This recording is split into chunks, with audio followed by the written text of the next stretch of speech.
நாடு முழுவதும் பல குற்ற சம்பவங்கள் நடந்துக்கிட்டு தான் இருக்கு. காவல்துறையினரும் விசாரிச்சுக்கிட்டு தான் இருக்காங்க. அது மாதிரியான பல குற்ற சம்பவங்களின் தொகுப்பு தான் நிகழ்தகவு.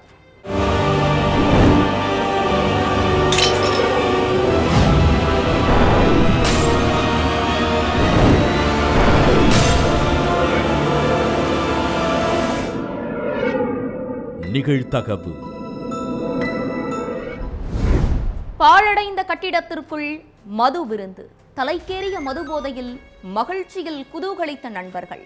சிறிது நேரத்தில் அரங்கேறிய பயங்கரம். பல ஆண்டுகளாக நெருங்கி பழகிய நண்பர்களே பெயிண்டரை கொன்று வீசியது ஏன்? காட்டுப்பகுதியில் பதுங்கியிருந்த கொலையாளிகள் போலீசிடம் சிக்கியது எப்படி?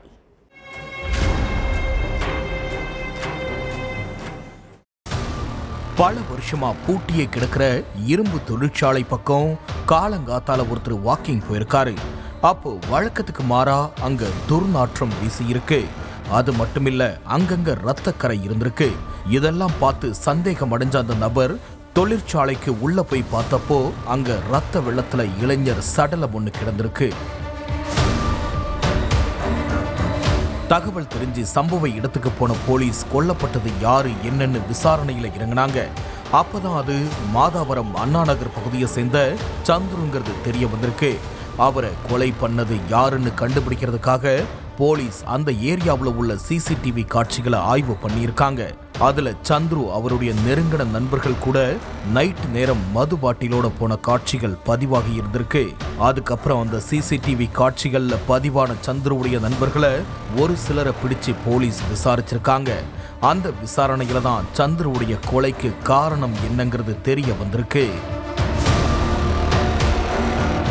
சென்னை அடுத்த மாதாவரம் அண்ணா நகர் பர்மா காலனியை சேர்ந்த சந்துருங்கிற லோகேஷ் பெயிண்டரா வேலை பார்த்துட்டு இருந்தாரு. 24 வயசான சந்துருவுக்கு இன்னும் கல்யாணம் ஆகல. சந்துரு பெயிண்டர் வேலையை பார்த்தோமா, வீட்டை கவனிச்சோமான்னு மட்டும் இல்லாம நண்பர்கள் கூட சேர்ந்து ரவுடிசம் பண்ணிட்டு இருந்ததா சொல்லப்படுது. சந்துரு, மோனிஸ், ரூபேஸ், ஸ்டீஃபன்னு அந்த ஏரியாவை சேர்ந்த 7-8 பேர் சேர்ந்து அடிதடி கட்ட பஞ்சாயத்துன்னு தொடர்ந்து குற்ற செயல்களில் ஈடுபட்டு வந்திருக்காங்க. அவங்க எல்லோருக்குமே பெரிய ரவுடியா ஃபார்ம் ஆகணுங்கிறது தான் லைஃப் டைம் நோக்கமா இருந்திருக்கு. இதுல சந்துருவுக்கு வியாசர்பாடியை சேர்ந்த கார்த்திக்கோட சப்போர்ட் கிடைச்சிருக்கு. இந்த கார்த்திக் அடிதடி கட்ட பஞ்சாயத்து செஞ்சு வியாசர்பாடியில ரவுடியா வலம் வந்துட்டு இருக்கான். அதோட கார்த்திக் பிரபல ரவுடி நாகேந்திரன் கேங்க சேர்ந்தவனும் சொல்லப்படுது. வியாசர்பாடியை சேர்ந்த கார்த்திக்கோட ஆதரவும் நட்பும் நமக்கு இருக்குங்கிற எண்ணத்துல சந்துரு மாதவரம் பகுதியில் அடாவடி கட்ட பஞ்சாயத்துன்னு எல்லா குற்ற செயல்களையும் நண்பர்களை கூட்டு சேர்த்துக்காம தன்னந்தனியாவே டீல் பண்ணி இருந்திருக்கான். இது அவனுடைய நண்பர்களுக்கு கோபத்தை உண்டாக்கி இருக்கு. இவன் நம்மள ஓவர்டேக் பண்ணிட்டு ஏரியாவுக்குள்ள பெரிய ரவுடியா உருவாகிடுவானோன்னு நினைச்சு நண்பர்களே சந்துருவுக்கு குடைச்சல் கொடுக்க ஆரம்பிச்சிருக்காங்க. இதனால அவங்களுக்குள்ள அடிக்கடி மோதலும் ஏற்பட்டிருக்கு. 1000 தான் இருந்தாலும் நாமெல்லாம் ஒரே ஏரியாக்காரங்க. கார்த்தி வேற ஏரியாக்காரன், வெளி ஏரியாக்காரன் வந்து நம்ம ஏரியா விஷயத்துல மூக்க நுழைக்க விடக்கூடாது. நம்ம பிரச்சனைய நாமளே பேசி தீர்த்துப்போம்னு மோனிஸ் சந்துரு கிட்ட சொல்லியிருக்காரு. ஆனா அதுக்கு சந்துரு ஒத்து வரவே இல்லை. எனக்கு வியாசர்பாடி கார்த்திக்குடைய சப்போர்ட் இருக்கு. நான் இனிமே எல்லா பிரச்சனையும் தனியாவே பார்த்துப்பேன். நீங்க என்னுடைய வழியில தலையிடாதீங்கன்னு சந்துரு தன்னுடைய நண்பர்களான மோனிஸ், ரூபேஸ், ஸ்டீஃபன் கிட்ட கோபமா சொல்லியிருக்கான். அது மட்டும் இல்லாம என்கிட்ட இப்படி பேசுறதெல்லாம் கார்த்திக்கு தெரிஞ்சா உங்க ஒருத்தருடைய உசுறு கூட மிஞ்சாதுன்னு சந்துரு மிரட்டும் துணியில பேசியிருக்கான். இதனால ஆத்திரமடைஞ்ச மோனிஸும் அவனுடைய நண்பர்களும் சந்துருவை இதுக்கு மேலையும் விட்டு வைக்க கூடாதுன்னு முடிவு பண்ணியிருக்காங்க. கடந்த சில நாட்களுக்கு முன்னாடி வியாசர்பாடி கார்த்திக்க போலீஸ் வேற ஒரு கேஸ் சம்பந்தமா அரெஸ்ட் பண்ணி ஜெயில அடைச்சிட்டாங்க. இதை தெரிஞ்சுக்கிட்ட மோனிஸ் சந்துருவுடைய கதையை முடிக்க இதுதான் சரியான சந்தர்ப்பம்னு நினைச்சு பிளான் போட்டிருக்கான். கடந்த 13ஆம் தேதி நைட்டு மோனிஸ் சந்துருகிட்ட போய் மது அருந்த கூப்பிட்டிருக்கான். பகையெல்லாம் மறந்து நண்பன் கூப்பிடுறானேன்னு நினைச்சு சந்துருவும் மது குடிக்க போயிருக்கான். சந்துரு, மோனிஸ், ரூபேஸ், ஸ்டீஃபன், நானான்னு 7-8 பேரு மாதவரத்தில் 10 வருஷத்துக்கு மேல செயல்படாம பூட்டி கிடக்கிற இரும்பு தொழிற்சாலைக்கு போய் மது குடிச்சிட்டு இருந்திருக்காங்க. அப்போ மோனிஷ் அவனுடைய கூட்டாளிகளோட சேர்ந்து சந்துருவை அறிவாளால கண்மூடித்தனமா வெட்டி கொன்னுட்டு தப்பிச்சு போயிட்டாங்க. சந்துருவை வெட்டி கொன்னப்போ இப்ப நீ போ, பின்னாடி அந்த வியாசர்பாடி கார்த்திகையும் அனுப்பி வைக்கிறோம்னு அந்த கும்பல் ஆக்ரோஷமா கத்திக்கிட்டே வெட்டி வீசினதா சொல்லப்படுது. சிசிடிவி காட்சிகள் அடிப்படையில் போலீஸ் முதல்ல அந்த கும்பலை சேர்ந்த ஒருத்தனை பிடிச்சு விசாரிச்சிருக்காங்க. அப்பதான் கொலையாளிங்க எல்லோரும் சந்துருவை வெட்டி கொண்டுட்டு செங்குன்றம் அலமாதி காட்டுப்பகுதிக்குள்ள பதுங்கி இருந்தது தெரிஞ்சிருக்கு. அதுக்கப்புறம் தனிப்படை போலீஸ் அந்த காட்டு பகுதிக்கு போய் அங்க பதுங்கி இருந்தவங்களை பிடிச்சு ஸ்டேஷனுக்கு கூப்பிட்டு வந்தாங்க. விசாரணைக்கு அப்புறம் மோனிஸ், ரூபேஸ், ஸ்டீஃபன், நானா உட்பட 7 பேரை போலீஸ் அரெஸ்ட் பண்ணி ஜெயில்ல அடைச்சிட்டாங்க. நடுரோட்டில் படுகாயங்களுடன் உயிரிழந்து கிடந்த நபர் விபத்து என வழக்கு பதிவு செய்து விசாரணையை முன்னெடுத்த காவல்துறையினர் வழக்கையே தலைகீழாக புரட்டி போட்ட போஸ்ட்மார்ட்டம் ரிப்போர்ட். விசாரணையில் வெளிவந்த அதிர்ச்சி தகவல். தாலி கட்டிய கணவனை மனைவியே துடிக்க துடிக்க கொலை செய்தது ஏன்? அடித்து கொன்றுவிட்டு ஆக்சிடென்ட் போல செட்டப் செய்த கொடூர மனைவி சிக்கினாரா? நடந்தது என்ன?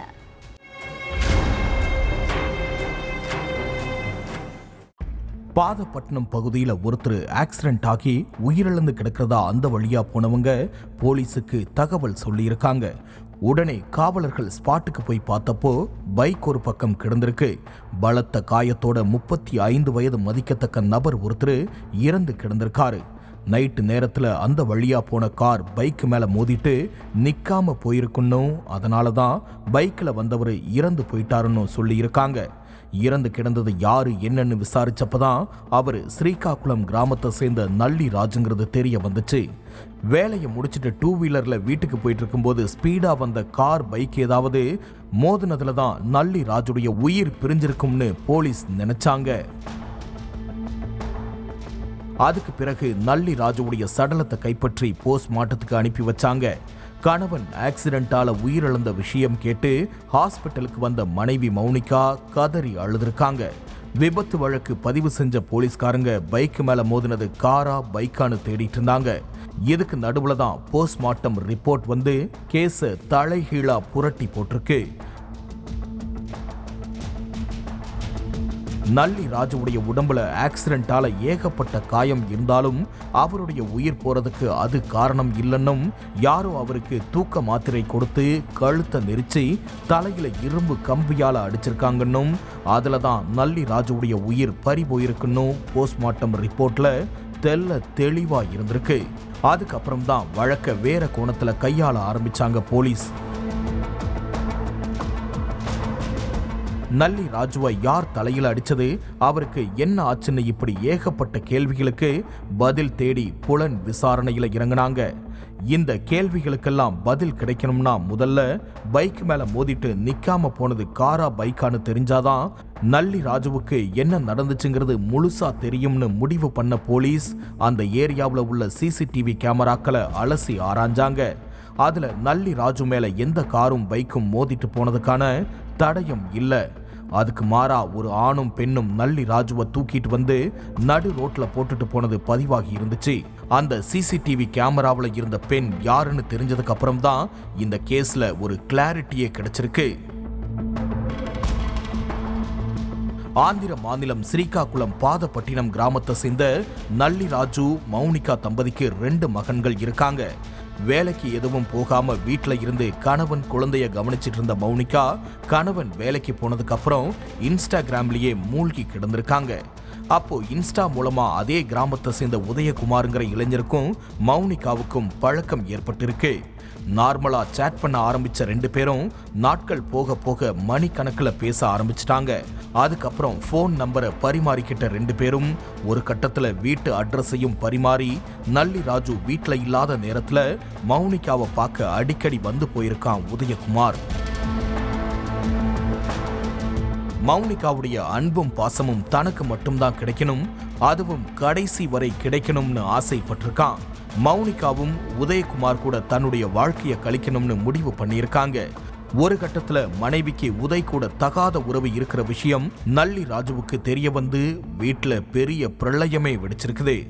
மனைவிக்கு தகாத உறவு இருக்குங்கிறத நல்லி ராஜு கண்டுபிடிச்சதுல இருந்து மனைவி மௌனிகா கிட்ட சண்டை போட ஆரம்பிச்சதா சொல்லப்படுது. அதோட மனைவியை எங்கேயும் வெளியே போக கூடாதுன்னும் கண்டிஷனும் போட்டிருக்காரு. ஆனா மௌனிகாவால கள்ளக்காதலன் உதயோட பேசாம இருக்க முடியல. கணவன் கதையை முடிச்சிட்ட நம்ப உதயோட சந்தோஷமா இருக்கலாம்னு முடிவு பண்ண மௌனிகா காதலனோட சேர்ந்து கணவன் கதையை முடிக்க மாஸ்டர் பிளான் போட்டிருக்காங்க. முதல் கட்டமா ஒரு பொண்ணு பேர்ல இன்ஸ்டா ஐடியா கிரியேட் பண்ண உதய் அதுல இருந்து நல்லி ராஜுவுக்கு மெசேஜ் பண்ணியிருக்கான். ஒரு பொண்ணு ஐடியில இருந்து மெசேஜ் வந்ததும் என்ன ஏதுன்னு யோசிக்காம நல்லியும் அதுக்கு ரிப்ளை பண்ணியிருக்கான். இந்த ஃபேக் இன்ஸ்டா ஐடியா வச்சுதான் நல்லியுடைய கதையை முடிக்கணுங்கிறது உதயுடைய பிளான். பொண்ணு மாதிரி பேசி நேர்ல வர வச்சு நல்லியுடைய கதையை முடிச்சிடலாம்னு பக்காவா பிளான் போட்டிருந்திருக்கான். ஆனா அந்த பிளான் எதுவும் ஒர்க் அவுட் ஆகல. ஏன்னா உதய் மீட் பண்ணலாம்னு சொன்னதுக்கு நல்லி மறுப்பு தெரிவிச்சிருக்காரு. அதுக்கு பிறகு கணவன் கதையை முடிக்க மௌனிகாவே களத்துல இறங்கினாங்க. வேலையை முடிச்சுட்டு வீட்டுக்கு வந்த கணவனுக்கு சாப்பாட்டுல தூக்க மாத்திரையை கலந்து கொடுத்திருக்காங்க. அதை சாப்பிட்ட நல்லி ராஜு கொஞ்ச நேரத்துல மயக்கம் அடைஞ்சிருக்காரு. அடுத்து பிள்ளைகள் 2 பேரையும் தூங்க வச்சுட்டு காதலனுக்கு போன் பண்ணியிருக்காங்க. உடனே அங்க வந்த உதய் நல்லி ராஜுவை கழுத்தை நெரிச்சு துடிக்க கொலை பண்ணியிருக்கான். அதோட விடாம இரும்பு கம்பியால சரமாரியா தாக்கி இருக்காங்க. அதுக்கு பிறகு போலீஸ்ல சிக்கிடக்கூடாதுங்கிறதுக்காக நல்லி ராஜுவுடைய சடலத்தை வீட்டுல இருந்து 3 கிலோமீட்டர் தூரத்துக்கு கொண்டு போய் வீசிட்டு ஆக்சிடென்ட் மாதிரி செட்டப் பண்ணிட்டு தப்பிச்சு போயிருக்காங்க. கூடவே நல்லியுடைய பைக்கை எடுத்துட்டு போய் சடலத்துக்கு பக்கத்துல நிறுத்தி வச்சிருந்திருக்காங்க. விசாரணையில மௌனிகா ஒண்ணு விடாம கொட்டியிருக்காங்க. அடுத்து மௌனிகா, காதலன் உதயகுமார், கொலைக்கு உடந்தையா இருந்த மல்லிகார்ஜுனாவையும் அரெஸ்ட் பண்ணி ஜெயில்ல அடைச்சிட்டாங்க. தோட்டத்தில் உள்ள செடிகளுக்கு தண்ணீர் ஊற்றிக் கொண்டிருந்த ஆட்டோ ஓட்டுநர் வீட்டிற்குள் இருந்து கேட்ட மனைவியின் அலறல் சத்தம். ஓடோடி வந்து பார்த்தபோது அதிர்ச்சி. வீட்டிற்குள் அமர்ந்து உணவு சாப்பிட்டுக் கொண்டிருந்த பெண் டெய்லரை ஆவேசமாக வெட்டி சாய்த்தது யார்? உடலின் 15 இடங்களில் கண்மூடித்தனமாக வெட்டும் அளவுக்கு இருவருக்கும் இடையே என்ன பகை?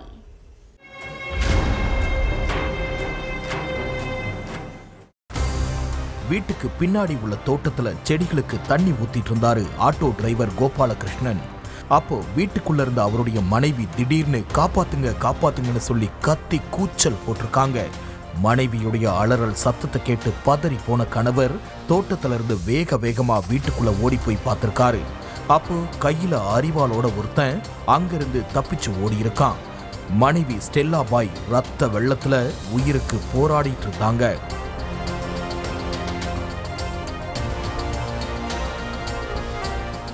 உடனே போலீஸுக்கும் ஆம்புலன்ஸுக்கும் போன் பண்ணி தகவல் சொல்லியிருக்காரு கோபாலகிருஷ்ணன். அடுத்த கொஞ்ச நேரத்துல சம்பவ இடத்துக்கு வந்த போலீஸ் துடிச்சிட்டு இருந்த ஸ்டெல்லா பாயை மீட்டு அரசு மருத்துவமனைக்கு சிகிச்சைக்காக அனுப்பி வச்சாங்க. அதுக்கப்புறம் உங்க மனைவியை இவ்வளவு கொடூரமா வெட்டி கொல்ல பார்த்தது யாரு, என்ன காரணம்னு கோபாலகிருஷ்ணன் கிட்ட போலீஸ் விசாரணை நடத்தினாங்க. அதுக்கு அவர் வாயை திறந்து பதில் சொன்னதுக்கு அப்புறம் தான் இது 20 வருஷத்துக்கு முன்னாடி ஆரம்பிச்ச பிரச்சனைங்கிறது போலீஸுக்கு தெரிய வந்திருக்கு. கன்னியாகுமரி திக்கணங்கோடு தாராவளியை சேர்ந்த ஸ்டெல்லா பாய 20 வருஷத்துக்கு முன்னாடி அதே பகுதியை சேர்ந்த ஜான் கிறிஸ்டோபர் ஒரு தலையா காதலிச்சிருக்காரு. ஆனா ஜான் கிறிஸ்டோபருடைய காதலை ஸ்டெல்லா பாய் ஏத்துக்கல. தன்னுடைய காதலையும் தன்னையும் ஏத்துக்க சொல்லி பல முறை வற்புறுத்தியும் அது நடக்கல. இதுக்கிடையில ஸ்டெல்லா பாய் வேற ஒருத்தரை கல்யாணம் பண்ணிக்கிட்டு வாழ்ந்துட்டு வந்தாங்க. அதே மாதிரி ஜான் கிறிஸ்டோபரும் வேற பெண்ணை கல்யாணம் பண்ணிக்கிட்டாரு. ஆனா கல்யாணமான 6 மாசத்துல ஸ்டெல்லா பாய் கருத்து வேறுபாடு காரணமா தன்னுடைய கணவரை பிரிஞ்சு தனியா வாழ்ந்துட்டு வந்தாங்க. இதை தெரிஞ்சுக்கிட்ட ஜான் கிறிஸ்டோபர் தனியா இருந்த ஸ்டெல்லா பாய் கிட்ட போய் தன்னை 2வதா கல்யாணம் பண்ணிக்க சொல்லி வற்புறுத்தி இருக்காரு. அதுக்கு ஸ்டெல்லா பாய் மறுப்பு தெரிவிச்சதும் பாலியல் ரீதியா அத்துமீற ஆரம்பிச்சிருக்கான் ஜான் கிறிஸ்டோபர். ஒரு நாள் இரவு நேரத்துல ஸ்டெல்லா பாயுடைய வீட்டுக்குள்ள அத்துமீறி நுழைஞ்ச ஜான் கிறிஸ்டோபர் அவங்கள பாலியல் வன்கொடுமை செய்ய ட்ரை பண்ணியிருக்கான். உடனே அந்த பெண் கத்தி கூச்சல் போட்டதும் அக்கம் பக்கத்துல உள்ளவங்க ஓடி வந்திருக்காங்க. அதனால ஜான் கிறிஸ்டோபர் தப்பிச்சு ஓடிட்டான். அதுக்கப்புறம் 2013 வருஷத்துல ஸ்டெல்லா பாய் கோபாலகிருஷ்ணன் அப்படிங்கிற ஆட்டோ டிரைவரை இரண்டாவதா திருமணம் செஞ்சு வாழ்க்கை நடத்திட்டு இருந்தாங்க. ஆனா அதுக்கப்புறமும் ஜான் கிறிஸ்டோபருடைய தொல்லை குறைஞ்ச பாடில்ல. ஸ்டெல்லா பாய் வீட்டுல தனியா இருக்கிற நேரமெல்லாம் வீட்டுக்குள்ள புகுந்து பாலியல் தொல்லை கொடுத்திருக்கான். இதை தெரிஞ்சுக்கிட்டு கோபாலகிருஷ்ணன் அவரை கண்டிச்சிருக்காரு. தன்னுடைய காதலையும் ஏத்துக்கல, தன்னுடைய ஆசைக்கும் இணங்கலன்னு நினைச்சு கடும் கோபத்துல இருந்த ஜான் கிறிஸ்டோபர் ஸ்டெல்லா பாயை கொலை பண்ண முடிவு பண்ணியிருக்கான். 2015 ஸ்டெல்லா பாய் மீன் மார்க்கெட்டுக்கு போயிட்டு வீட்டுக்கு வந்துட்டு இருந்தப்போ ஜான் கிறிஸ்டோபர் அவங்கள அறிவாளால கண்மூடித்தனமா வெட்டியிருக்கான். கூட இருந்த கோபாலகிருஷ்ணனையும் வெட்ட முயற்சி பண்ணியிருக்கான். ஆனா ஜான் கிறிஸ்டோபர் கிட்ட சிக்காம அவரு தப்பிச்சு ஓடிட்டாரு. இந்த தாக்குதல்ல பலத்த காயமடைஞ்ச ஸ்டெல்லா பாய் ஹாஸ்பிட்டல்ல தீவிர சிகிச்சைக்கு அப்புறம் உயிர் பிழைச்சாங்க. இது சம்பந்தமான வழக்கு கடந்த 10 வருஷமாவே நாகர்கோவில் நீதிமன்றத்துல நடந்துட்டு இருக்கு. இந்த வழக்குடைய இறுதி விசாரணை இன்னும் கொஞ்ச நாள்ல நடக்கவிருக்கு. அப்போ ஸ்டெல்லா பாய் தனக்கு எதிராக சாட்சி சொல்லி நம்மள ஜெயிலுக்கு அனுப்பிடுவாங்களோன்னு நினைச்சு பயந்திருக்கான் ஜான் கிறிஸ்டோபர்.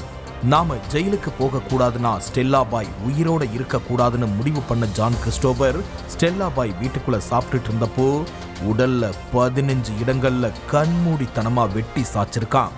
இதுல பலத்த காயமடைஞ்ச ஸ்டெல்லா பாய் ஹாஸ்பிட்டல்ல தீவிர சிகிச்சை பிரிவில் அனுமதிக்கப்பட்டிருக்காங்க. இது சம்பந்தமா வழக்கு பதிவு செஞ்ச போலீஸ் தலைமறைவாய் இருந்த ஜான் கிறிஸ்டோபரை அரெஸ்ட் பண்ணி ஜெயில்ல அடைச்சிட்டாங்க. வேலை முடிந்து வீட்டிற்கு சென்ற கணவன், நள்ளிரவில் தம்பதிக்குள் ஏற்பட்ட தகராறு, நடுவீட்டில் வெட்டு காயங்களோடு சடலமாக கிடந்த மனைவி, கோடாரியால் மனைவியை கணவனே வெட்டி கொலை செய்த பயங்கரம், கட்டிய மனைவியை கொலை செய்துவிட்டு தப்பி ஓடிய கணவன் சிக்கினானா? நடந்தது என்ன?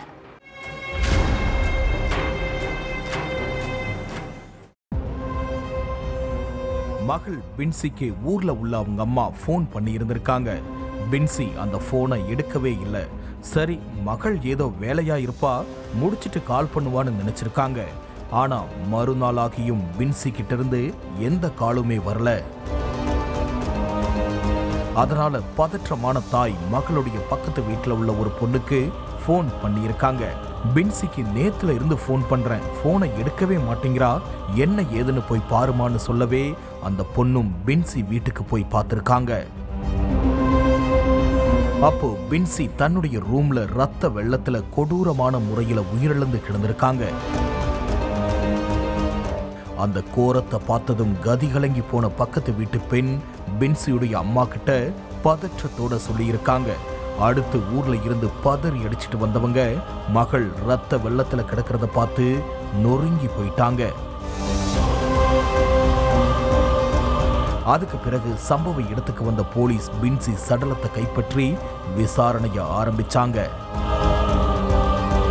கேரளா கல்லியூர்ல உள்ள குன்னத்துவிளை பகுதியை சேர்ந்த சுனில் பின்சி தம்பதிக்கு 2 மகன்கள் இருக்காங்க. கூலி வேலை செஞ்சுட்டு தன்னுடைய குடும்பத்தை கவனிச்சிட்டு இருந்த சுனில் மனைவி மகன்கள்னு சந்தோஷமா தன்னுடைய வாழ்க்கையை கழிச்சிட்டு இருந்தாரு. காலையில வேலைக்கு போகிற சுனில் நைட்டு 11 மணிக்கு தான் வீடு திரும்புவாராம். கணவன் வேலைக்கு போனதுக்கு அப்புறம் பின்சி எந்நேரமும் போனும் கையுமா தான் இருந்திருக்காங்க. ஒரு நாள் வேலையை முடிச்சிட்டு வீட்டுக்கு போன சுனில், எனக்கு ரொம்ப பசிக்குது, சாப்பாடு எடுத்து வைன்னு பின்சி கிட்ட சொல்லியிருக்காரு. ஆனா பின்சி கணவன் சொன்னதை காதுல வாங்காம போன்ல வீடியோஸ் பார்த்துட்டு இருந்திருக்காங்க. மனைவியுடைய செயலை பார்த்து கடுப்பான கணவன், உனக்கு என்ன திமிரு இருந்தா சாப்பாடு கூட எடுத்து வைக்காம செல்போனை நோண்டிட்டு இருப்பன்னு சொல்லி பின்சி கிட்ட தகராறு பண்ணியிருக்காரு. இதனால கணவன் மனைவிக்குள்ள பெரிய பிரச்சனை ஏற்பட்டிருக்கு. சம்பவத்தன்னைக்கு வேலையை முடிச்சிட்டு நைட்டு வீட்டுக்கு போனாரு கணவன் சுனில். அப்போ ரூம்ல சுனிலோட 2 பசங்களும் தூங்கிட்டு இருந்தாங்க. இன்னொரு ரூம்ல உட்கார்ந்து பின்சி யார்கிட்டயோ போன் பேசிட்டு இருந்திருக்காங்க. எனக்கு ரொம்ப பசிக்குது, சீக்கிரம் சாப்பாடு எடுத்து வைன்னு சொல்லியிருக்காரு சுனில். உனக்கு பசியா இருந்தா நீயே தட்டில் போட்டு சாப்பிட்டுக்கோன்னு சொல்லிட்டு மறுபடியும் போன் பேசுறத கண்டினியூ பண்ணியிருக்காங்க பின்சி. இதனால கோபமான சுனில் பின்சிய போட்டு சர மாரியா அடிச்சிருக்காரு. பதிலுக்கு பின்சியும் சுனில கெட்ட வார்த்தைகளால திட்டி இருக்காங்க. 2 பேருக்கும் சண்டை பூதாகரமா வெடிச்சதுல வீட்டுல இருந்த கோடாரியை எடுத்த சுனில் பின்சிய சர மாரியா வெட்டி இருக்காரு. இதுல உடல் முழுக்க வெட்டு விழுந்து ரத்த வெள்ளத்துல சம்பவ இடத்திலேயே துடிதுடிச்சு உயிரிழந்துட்டாங்க பின்சி. பின்சி உயிரிழந்த விஷயம் பசங்களுக்கும் அக்கம் பக்கத்துல உள்ளவங்களுக்கும் தெரியக்கூடாதுன்னு முடிவு பண்ண சுனில் சடலத்து கூடவே ராத்திரி ஃபுல்லா தங்கியிருந்தாரு. மறுநாள் காலையில அம்மா எங்கன்னு 2 பசங்களும் சுனில் கிட்ட கேட்டிருக்காங்க. அம்மாவுக்கு நைட்டு ஃபுல்லா ஜுரமா இருந்துச்சு, அதனால அவங்க ரூம்ல ரெஸ்ட் எடுத்துட்டு இருக்காங்கன்னு பசங்க கிட்ட நாடகம் ஆடி இருக்காரு சுனில். ஆனா பக்கத்து வீட்டுக்காரங்க மூலமா கொலை நடந்த விஷயத்தை தெரிஞ்சுக்கிட்ட போலீஸ் சுனில ஸ்டேஷனுக்கு கூப்பிட்டு போய் விசாரிச்சிருக்காங்க. விசாரணையுடைய முடிவுல எல்லா உண்மையையும் தெரிஞ்சுக்கிட்ட போலீஸ் சுனில அரெஸ்ட் பண்ணி சிறையில அடைச்சிட்டாங்க. சாலையில் நடந்து சென்ற இளைஞர் தலைக்கேறிய போதையில் வம்பிழுத்த 2 பேர். இரு தரப்பினரிடையே திடீரென ஏற்பட்ட வாக்குவாதம். தலை சிதைந்து இளைஞர் சடலமாக கிடந்த கொடூரம். சென்ட்ரிங் தொழிலாளியின் தலையில் கல்லை போட்டு கொலை செய்துவிட்டு தப்பி ஓடிய கும்பல் சிக்கியதா? கொலைகார கும்பலின் பின்னணி என்ன?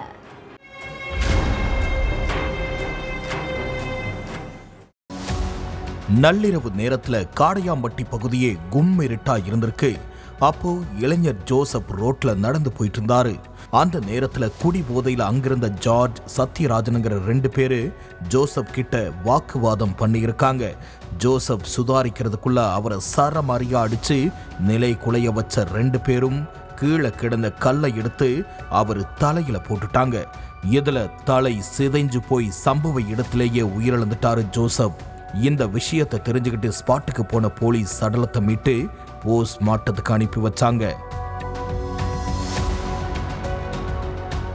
அதுக்கப்புறம் கிராம மக்கள் கிட்ட போலீசார் விசாரணை பண்ணாங்க. ஜோசப்புக்கும் அவருடைய மாமா பசங்களான ஜார்ஜ், சத்யராஜனுக்கும் ரொம்ப நாளாவே பிரச்சனை இருக்கு, ஒருவேளை அவங்க கூட இந்த கொலையை செஞ்சிருக்கலாம்னு சொல்லியிருக்காங்க கிராம மக்கள். கிராம மக்கள் சொன்னதை வச்சு ஜார்ஜ் வீட்டுக்கு போயிருக்காங்க போலீஸை பார்த்ததும் வீட்டில் பதுங்கி இருந்த ஜார்ஜ் தப்பி ஓட பார்த்திருக்கான். ஆனா ஜார்ஜை சுத்தி வளைச்சு பிடிச்ச போலீஸ் அவனை போலீஸ் ஸ்டேஷனுக்கு கூப்பிட்டு போய் விசாரணை பண்ணாங்க.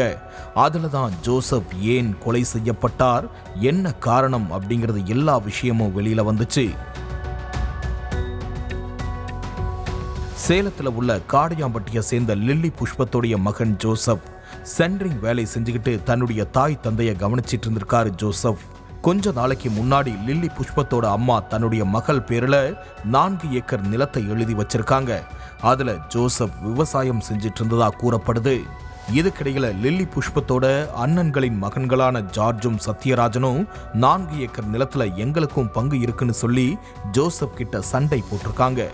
ஒரு நாள் ஜோசப்புடைய வீட்டுக்கு போன ஜார்ஜ், இது எங்க பாட்டிக்கு சொந்தமான நிலம், இதுல எங்களுக்கு பங்கு கொடுங்கன்னு சண்டை போட்டிருக்காரு. எங்க அம்மா பேர்ல தான் நிலம் இருக்கு, அதனால எங்களுக்கு மட்டும்தான் அந்த நிலம் சொந்தம், உனக்கெல்லாம் பங்கு கொடுக்க முடியாதுன்னு பதில் சொல்லியிருக்காரு ஜோசப். ஜோசப்புடைய பேச்சை கேட்டு கடுப்பான ஜார்ஜ், நிலத்துல எங்களுக்கு பங்கு கொடுக்கலன்னா உன்னைய உயிரோடவே விடமாட்டோம்னு மிரட்டல் விட்டிருக்கான்.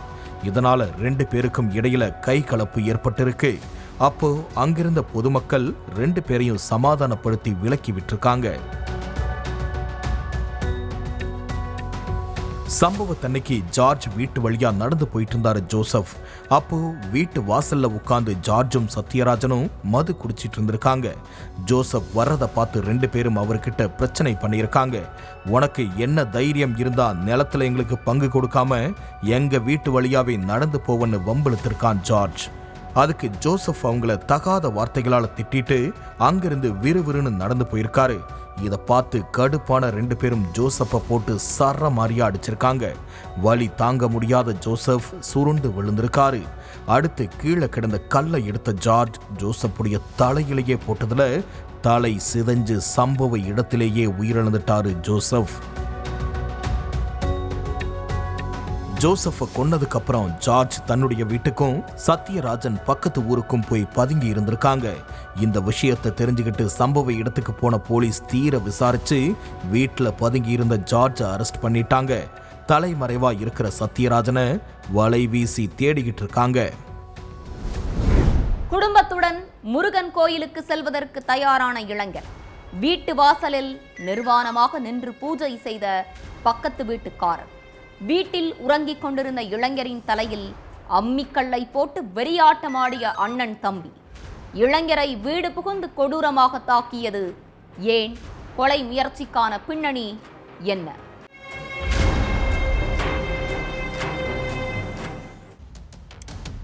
நடு ராத்திரி கிராமமே மயான அமைதியா இருந்திருக்கு. அந்த நேரத்துல கிராமத்துல உள்ள ஒரு வீட்டில இருந்து ஒரு ஆணுடைய அலறல் சத்தம் பயங்கரமா கேட்டிருக்கு. கூடவே ஒரு பெண்ணுடைய சத்தமும் கேட்டிருக்கு. இந்த நேரத்துல யார் இப்படி கத்துறா என்ன ஏதுன்னு ஓடி போய் பார்த்தப்போ சத்தம் கேட்ட வீட்டுக்குள்ள இருந்து 2 இளைஞர்கள் தலை தெறிக்க ஓடி போயிருக்காங்க. இவங்க எதுக்கு இப்படி ஓடி போறாங்கன்னு முழிச்ச அக்கம் பக்கத்துல உள்ளவங்க அந்த வீட்டுக்குள்ள போய் பார்த்திருக்காங்க. அப்போ வீட்டுல இருந்த இளைஞர் குமரன் மண்டை பிளந்து ரத்த வெள்ளத்துல கிடந்ததை பார்த்து அங்க இருந்தவங்க கதி கலங்கி போயிட்டாங்க. பக்கத்துல அவங்க அம்மா ஜெயலட்சுமி அழுதபடி உட்கார்ந்துட்டு இருந்திருக்காங்க. அடுத்து தகவல் தெரிஞ்சு சம்பவ இடத்துக்கு வந்த போலீஸ்காரங்க உயிருக்கு போராடிட்டு இருந்த குமரனை மீட்டு ஹாஸ்பிட்டலுக்கு அனுப்பி வச்சுட்டு தாய் ஜெயலட்சுமி கிட்ட விசாரணையை ஆரம்பிச்சாங்க. அப்பதான் குமரனுக்கு என்ன நடந்துச்சு, யார் அவர் அப்படி பண்ணதுன்னு எல்லா கேள்விகளுக்கும் விடை கிடைச்சது. திருப்பத்தூர் நாற்றாம்பள்ளியில உள்ள ஊசி கல்மேடு கிராமத்தை சேர்ந்த குமரன் பிரைவேட் கம்பெனியில வேலை பார்த்துட்டு வராரு. சுதந்திர தினம் அன்னைக்கு அரசு விடுமுறைங்கிறதால குமரனுடைய அண்ணா, அண்ணி, சித்தி, சித்தப்பான்னு மொத்த குடும்பமும் திருத்தணி கோவிலுக்கு போகலாம்னு பிளான் போட்டிருக்காங்க. அதுக்காக குமரன், அம்மா ஜெயலட்சுமி எல்லோரும் கோயிலுக்கு கிளம்பிட்டு இருந்தாங்க. அடுத்து ரெடியான குமரன் பைக்கை ஓரத்துல நிறுத்தி வைக்கிறதுக்காக போயிருக்காரு. அப்போ பக்கத்து வீட்டுக்காரரான பரசுராமன் கையில எலுமிச்சை பழத்தோட குமரன் வீட்டு வாசல்ல நிர்வாணமா நின்னு பூஜை பண்ணிட்டு இருந்திருக்கான். அதை பார்த்ததும் டென்ஷனான குமரன் அங்க இங்கன்னு சுத்தி எங்க வீட்டு வாசல்லையே பூஜை பண்றியான்னு கேட்டு பரசுராமனை அடிச்சு விரட்டி இருக்காரு. அப்போ 2 தரப்புக்கும் இடையில வாக்குவாதம் ஏற்பட்டு கை கலப்பா மாறியிருக்கு. கோயிலுக்கு போற நேரத்துல எதுக்கு சண்டைன்னு குமரனுடைய அம்மா ஜெயலட்சுமி மகனை சமாதானப்படுத்தி திருத்தணி முருகன் கோவிலுக்கு கூப்பிட்டு போயிட்டாங்க. ஆனா எல்லோர் முன்னாடியும் என் மேல கை வச்சிட்டியான்னு கேட்டு ஆத்திரம் அடைஞ்ச பரசுராமன் குமரன் எப்ப கோவில்ல இருந்து வருவான்னு எதிர்பார்த்துக்கிட்டே இருந்திருக்கான். அதே மாதிரி கோவிலுக்கு போயிட்டு இரவு 10 மணிக்கு வீட்டுக்கு வந்திருக்காங்க குமரனுடைய குடும்பம். பரசுராமன் எப்போதும் ஒரு சின்ன டவலை இடுப்புல கட்டி பூஜை பண்ணுவாராம். சில நேரங்கள்ல இரவு நேரத்துல நிர்வாணமாவும் பூஜை பண்ணிட்டு இருந்திருக்கான். கிராமத்துல உள்ளவங்க எல்லோரும் பரசுராமனை கண்டிச்சிருக்காங்க. ஆனா அதை எதையும் அவன் காதலையே வாங்காம தான் பண்றதை மட்டும்தான் பண்ணிக்கிட்டே இருந்திருக்கான். மக்கள் சொல்லி சொல்லி வெறுத்து போயிட்டாங்க. இந்த நேரத்துல தான் பகல் நேரங்கள்லயும் நிர்வாணமா பூஜை பண்ண ஸ்டார்ட் பண்ணியிருக்கான் பரசுராமன். பூஜை பண்றத கண்டிச்சது மட்டுமில்லாம மேல கை வச்ச குமரனை நடு ராத்திரி வீடு புகுந்து அவருடைய தலையில அம்மிக்கல்ல தூக்கி போட்டு கொலை செய்ய முயற்சி பண்ணியிருக்கான் பரசுராமன்.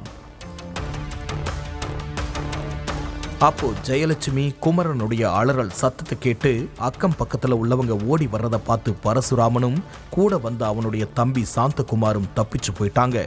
அதுக்கு பிறகு அக்கம் பக்கத்துல உள்ளவங்க கொடுத்த தகவலை வச்சு அங்க வந்த போலீஸ் ரத்த வெள்ளத்துல உயிருக்கு போராடிட்டு இருந்த குமரனை மீட்டு மருத்துவமனையில சேர்த்திருக்காங்க. அங்க அவருக்கு தீவிர சிகிச்சை அளிக்கப்பட்டு வருது. குமரனை கொடூரமா தாக்கிட்டு தலைமறைவாய் இருந்த பரசுராமனையும் அவனுடைய தம்பி சாந்தகுமாரையும் அரெஸ்ட் பண்ணி சிறையில தள்ளியிருக்காங்க போலீஸ். ஒவ்வொரு குற்றங்களின் முடிவும் சட்டத்தின் கையில். விசாரணை தொடரும். பார்க்கலாம் அடுத்த நிகழ்தகவல்.